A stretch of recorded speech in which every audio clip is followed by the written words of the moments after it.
महाराज जी के आज के विशेषांक में रक्षा सूत्र परिवार के सभी सदस्यों का हार्दिक स्वागत है। बाबा जी के भक्तों को राम राम। श्री के तिवारी, जिन्हें किशन या केवल तिवारी जी के नाम से भी जाने जाते थे, नैनीताल के रहने वाले थे। एक मध्यवर्गीय ब्राह्मण परिवार में जन्मे तिवारी जी की शिक्षा अधिकांश लोगों से अलग थी।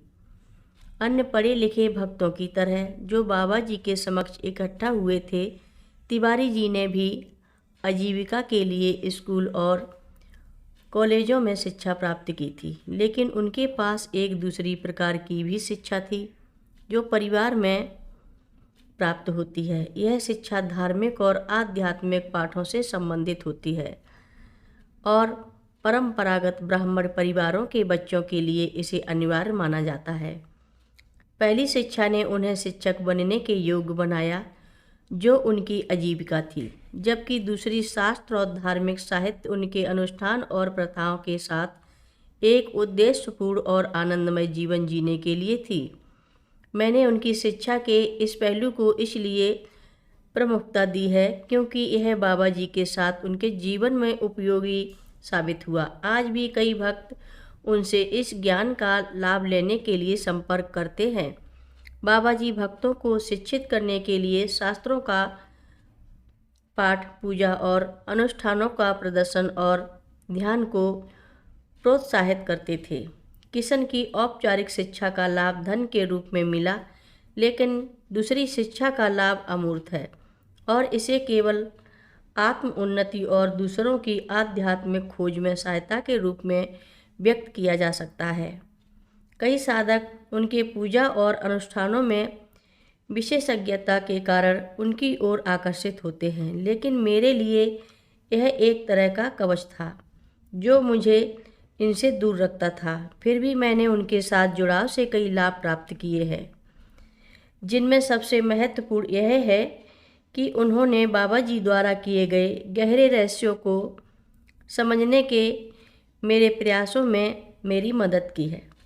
मैंने हमेशा किशन की ओर इस प्रकार के लाभ लेने के लिए देखा है, बिना इस पर चिंता किए कि ध्यान और अनुष्ठानों के उनके ज्ञान का उपयोग न करके मैंने क्या खो दिया।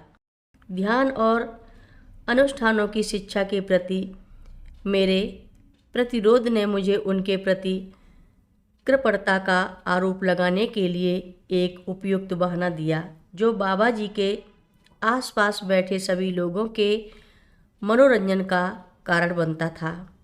किशन के ध्यान और अनुष्ठानों के अभ्यास ने हमें एक दूसरे से कुछ दूरी पर रखा और इसके अलावा हमारे निकट आने में एक और बाधा थी।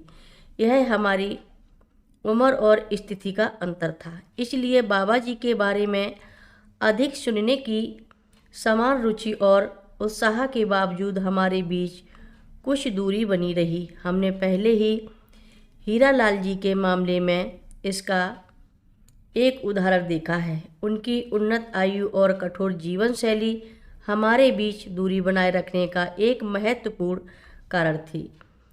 हीरालाल जी उतनी सहजता से मेल जोल नहीं कर सकते थे जितना तुलाराम या जीवन करते थे। यही विचार किशन और मेरे बीच भी लागू होते हैं।